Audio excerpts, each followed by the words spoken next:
Quarta questão, é uma situação, é uma reação atípica e que é fornecida. Durante o texto eu estou te fornecendo essa reação. Tá joia? Então bora lá. Passando-se a amônia sobre o óxido de cobre 2, observe que ele não fornece a fórmula do óxido de cobre 2, eu tenho que conhecê-la. Passando a amônia sobre o óxido de cobre 2 aquecido, obtém-se cobre metálico, nitrogênio e vapor d'água. Essa primeira frase descreve a reação. Então nós temos amônia, óxido de cobre 2, CuO. Lembrando que o óxido do cobre seria 2 e do oxigênio também, no caso seria menos 2 e por isso CuO. Passando a amônia por óxido de cobre 2, obtém-se cobre metálico, nitrogênio e vapor d'água. Ele descreve a reação química pra gente. A reação química descrita é essa aqui. Entretanto, lembre desde a nossa primeira questão. Nenhuma questão de estequiometria deve ser resolvida sem que você tenha uma reação química devidamente balanceada. Ela tem que estar balanceada. A reação química devidamente balanceada. Vamos lá. Existem métodos e métodos para o balanceamento de uma reação química. Tentativas, óxido-redox, íon-elétron, algébrico. Você deve escolher o método mais adequado para o balanceamento. Reações geralmente pequenas são balanceadas por tentativas. Quando elas começam a ficar um pouco maiores, a gente vai para algébrico e depois a gente vai para óxido-redox. Essa reação pode ser considerada pequena. E quando eu pensar em balanceá-la, eu vou pensar no seguinte. Eu vou pensar em balancear primeiro os átomos que menos se repetem e que possuam os maiores índices, os maiores números. Que menos se repetem e tenham os maiores números, os maiores índices. Observando a reação, esse cara é o hidrogênio. Perceba que o coeficiente, o índice dele aqui é 3 e o índice dele aqui é 2. Então eu pressuponho, eu imagino, eu penso que MMC entre 3 e 2 eu diria 6. Portanto, eu pressuponho a existência de 6 mols de hidrogênio.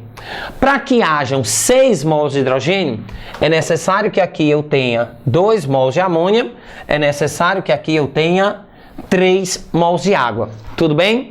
Pressupondo a existência de 6 mols de hidrogênio, são 2 mols de amônia, 3 mols de água. E aí os outros eu vou balancear exatamente de acordo com isso. Vem cá, 2 nitrogênios, 2 mols de nitrogênio. Ora, eu tenho 3 mols de oxigênio. Para que hajam 3 mols de oxigênio aqui, aqui tem que ter um 3. Então eu tenho 3 mols de cobre e aqui serão 3 mols de cobre. Eu agora tenho uma reação química devidamente balanceada. E somente agora eu posso pensar em resolver minha questão. Ora, de posse da reação devidamente balanceada, disse o seguinte: após a reação ocorrer, constatou-se um consumo de 3,4 gramas de amônia. Existem 3,4 gramas de amônia. Assinale entre as alternativas abaixo aquela que indica aproximadamente a massa de cobre produzida. Eu gostaria de saber qual é a massa de cobre.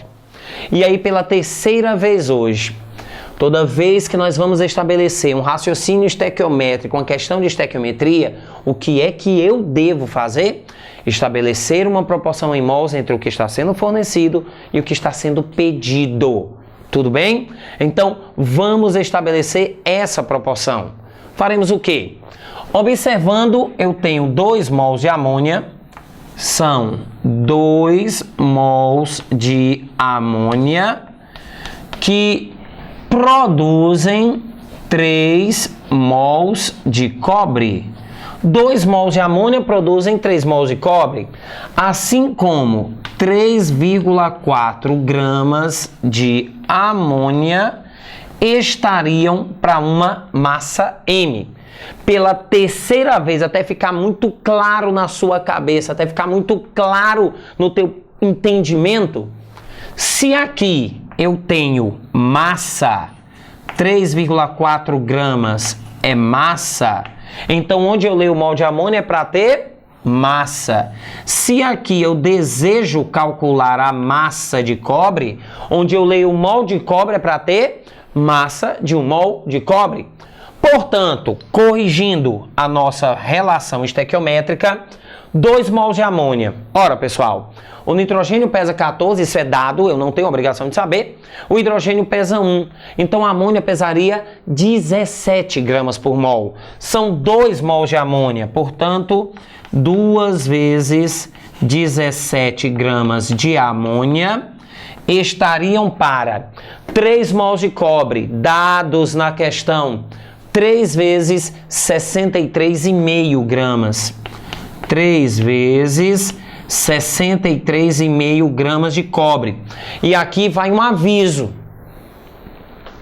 Se a massa molar for dada 63,5, você não arredonda para 64.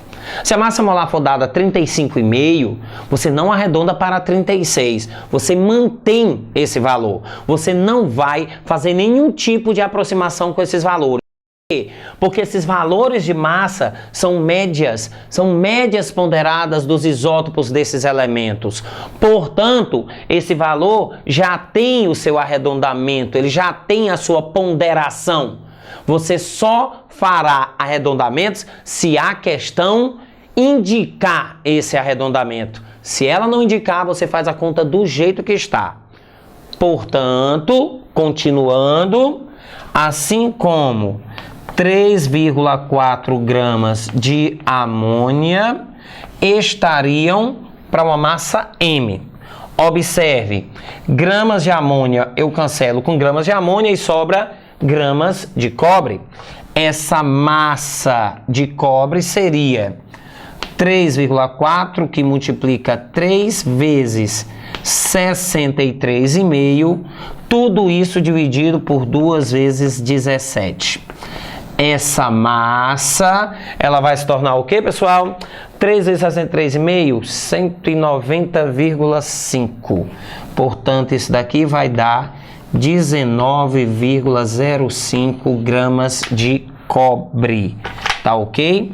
A massa de cobre é essa daqui.